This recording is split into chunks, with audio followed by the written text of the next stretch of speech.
Hey friends, welcome back to the art room. This is part two in our series of creating a snow globe. In part one, we did our drawing, and for today's lesson, we're going to be coloring in and adding the details to our snowman and to the base of our snow globe. In part three, we'll start the watercolor techniques. So let's go on into the art room and start with the second part of our project.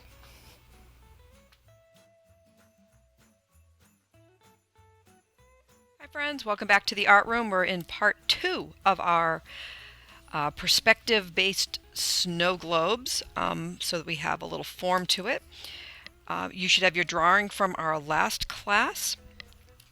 You need pan watercolors, a cup of water, a decent watercolor brush, and as I said before, a decent one.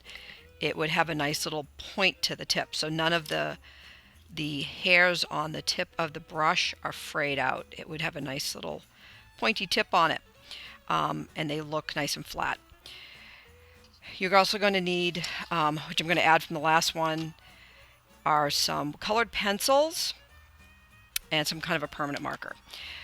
If your drawing's finished, which mine is, we are going to start on adding the details to the snowman. So how I'm going to do this is I'm going to start with my colored pencils. I'm going to start with this hat and work my way down. I'm going to give my guy a brown little cap to wear, little hat.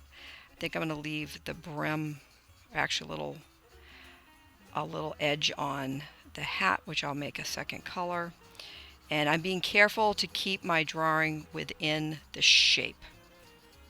So I'm going to color my hat. And I would like you to do this with colored pencils if you have them. If not, you can also use Twistables. But you want something small because this is pretty detailed. You want a small drawing tool to use on this. Please don't use markers on this one. Even Sharpies, because they'll spread too much on the watercolor paper, and we want to kind of keep the details nice and neat. Sorry, I just made a mess here. Okay. That's better. Now I can see what I've got. And I have, that one's not very sharp, but I'm going to make some nice little green gloves. When I use colored pencils to fill in an area like this, I'm using a very light touch. I'm not pushing down hard. If I want to make a little detail darker, then I give it a little bit of pressure. I think I'm going to do a rainbow scarf on my guy here, so I'll do red, orange,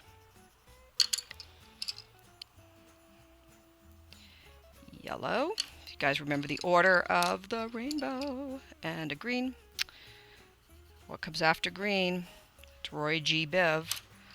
Blue, right, B, and V is for violet. So while I'm working on this, you can be coloring in yours as well. And I'm going to go back to the order again.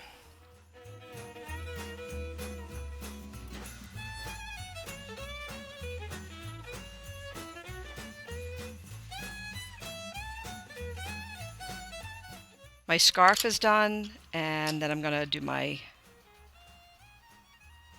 boop, there we go. If you want, you could also color in your base at this point. I think I'm going to color this in a rainbow order too.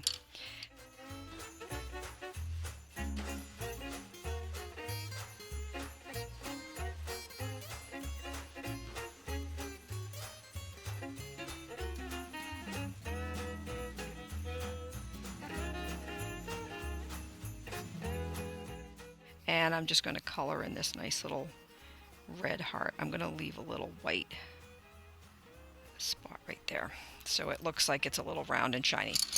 Great. There we go. So I would like my snow globe to look like it's got a little shine to it, or it's rounded at the top here. So I'm going to use my black. You could use your Sharpie or your black colored pencil. I'm going to use my black colored pencil, and I'm going to draw a line that's parallel to this outside edge, which means it's going the same. It's parallel. I'm going to draw one more of those with a little space in between, and then I'm going to round it. And I'm going to do one more, but this one's going to be a little bit smaller. I don't want to hit the heart on this one, and curve it. Okay. This is going to, when we finish with the painting, it's going to make it look a little rounder. Now we're ready for our watercolors.